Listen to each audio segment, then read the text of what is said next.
Hi guys, welcome to Cartex. Today the new how to use the automatic lane change function in travel assist on the Id.4 and Id.5 and Id.3.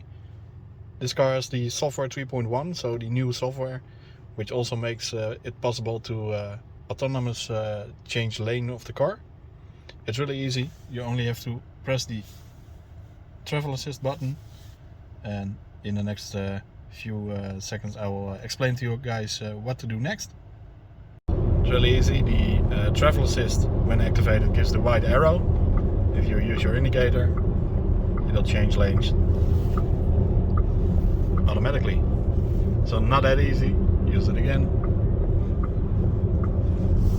Braking on the adaptive cruise control, and it changes lanes by itself. So really easy to use. Only need to activate the travel assist, so this button, and the rest. The system gives white arrows, one on the left, one on the right. Right now there's a car on my right, so it won't change lanes by itself. Now it does. So as you see, really easy. You change lanes if you use the indicator. I'm doing nothing, no steering from me. So as a start, the only thing you have to do is activate your travel assist, which is on right now.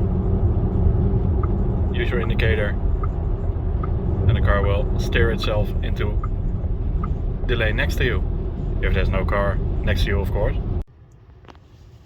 So guys, thanks for watching. Hope you guys like, subscribe and share this time. Every Thursday at 4 o'clock I will place a new video, so keep subscribed, and until next time.